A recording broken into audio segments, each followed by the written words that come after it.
Šīs dienas epizodē Vakariņas pa lēto pie manis ciemos ir Madara Biedriņa. Čau! Es saprotu, kad ir rudens un gatavojam zupu. Jā. Nu, tas būs tāds labākais. Frikadeļu zupa tā ir super klasika, bet mēs varētu pagatavot vienas frikadeļas zupu. Izklausās ļoti labi. Aiziet. Ņemsim 3 kartupeļus.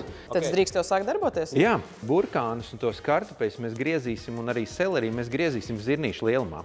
Un tā ideja, kā es gribētu pasniegt, ka mēs visi ieliksim formiņā un uzliksim to vienu bumbu virsū un pasniegsim buljonu atsevišķi. Tad ieliesim buljonu beigās, jā. Nu, izklausās ļoti tāda smalka frikadeļu zupa. Es vismaz personīgi nemāku taisīt vienai personai, 2 personām, tāpēc te taisīšu 4. Jā, 1-2 personām ir sarežģītāk uztaisīt.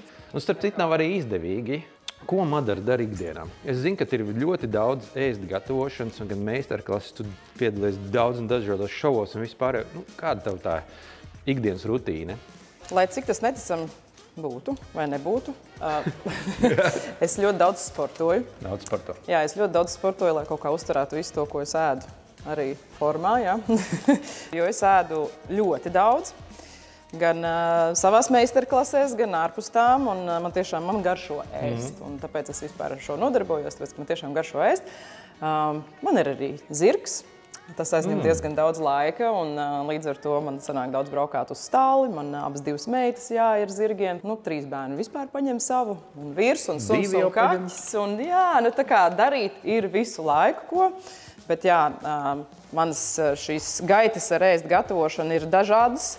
Man ir meistarklases, tad es rīkoju vakariņas, tad ir privātās vakariņas. Cik aptuveni izmaksā tev, tavai ģimenei vakariņas? Protams, ka izdevīgāk ir mājās gatavot, un tas sanāk lētāk nekā iet kaut kur ēst vai pasūtīt un tā tālāk. Man baigi grūti ir pateikt, es tādu nevaru nosaukt vienu summu.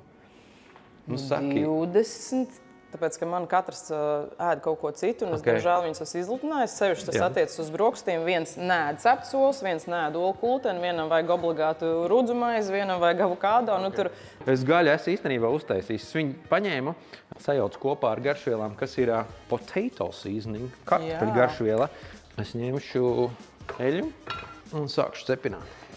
Aiziet. Man sīpolu vajag pirmo starp citu. Es to sīpolu vispār nepamanīju, aizmirsu. Labi, es sīpolu sagriezīšu. Jā, zinu, kāpēc es baigi raudu.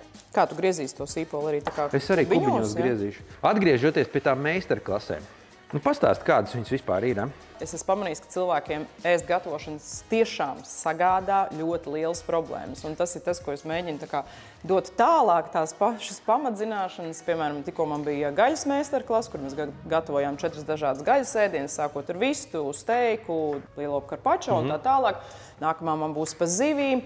Lūk, tā kā vienkārši pastāstīt cilvēkiem, kas ir tie pamatprincipi, kā gatavot gaļu, ka viņa nevar būt augsta, izņemt no leduskapja uzreiz cept un tā tālāk. Un šīs nosusināšanas, visu kaut ko tādu. Tā kā vienkārši tāds pašsaprotamās lietas, kas cilvēkiem nav zināmas. Kādam tā ir pirmā reize. Tieši tā. Man liekas, ka ir forši iznest ārā tālāk to, ko tu māki. Tagad, draugi, eksperimentējiet jūs. Jā, virtuvē vispār es vienmēr saku, ir jākļūdās. Jā. Ir jākļūdās ļoti daudzas reizes, lai tu saprastu, ko tu dari nepareizi, un tad jau pie 10. reizes tu sāks darīt pareizāk. Tieši tā. Iemetam olīveļā sīpols, pielikšu nedaudz cukuru, lai saldāki, tā tīri karamelizējās. Pieliksim sāli, seleriju, 3 aptuveni kātus. Daudz mums tie burkāni. Vai ir tev ģimenei kāds, kurš neēd vārītus burkānus? Laikam, ka visi ēd. Un manā ģimenē vairāk ģimenes locekļi saka, ka neēd seleriju, bet viņi nezin, ka viņi ēd. Man savukārt nenormāli garšo seleriju. Šis ir viens no maniem mīļākajiem dārziņiem. Vienkārši es viņu varu ēst visos iespējamos veidos. Pievienojam seleriju. Vēl mums ir ķiplogas, bet to mēs... To tu beigās? To arī tūlīt. Es iespiedīšu, vai tu lieto buljonu kubiņus? Man ir viens teiciens vispār virtuvē.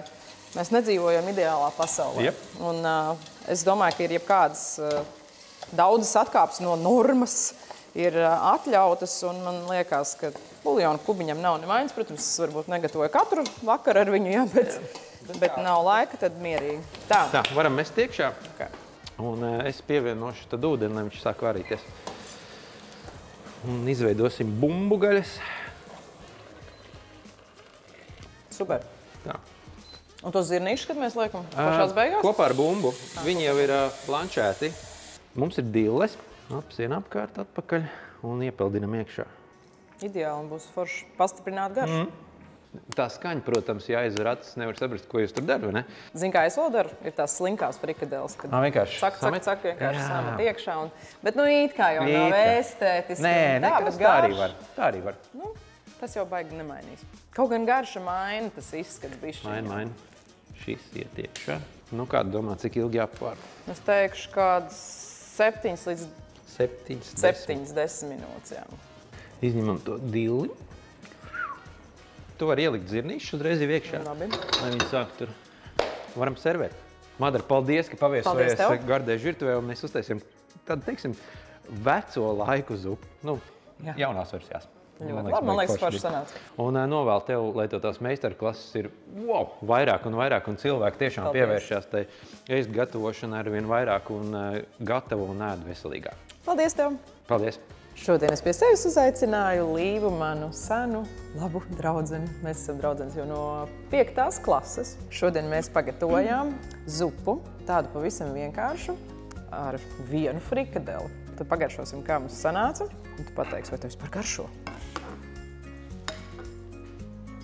Ļoti garšīgi. Labi, vai ne? Šis viss bija pavisam ļoti ātri un vienkārši, un pats galvenais ļoti ekonomiski un lēti. Kā tev šķiet, cik viena porcija izmaksāja? Viena porcija. Jā. Kādus 3 eiro? Zemāk? Eiro 50? Nedaudz virs eiro. Tā kā jā. Tas ir ļoti maz. Vai ne? Jā. Tā kā var pagatavot visu arī pavisam vienkārši un palēto. Ļoti garšīgi.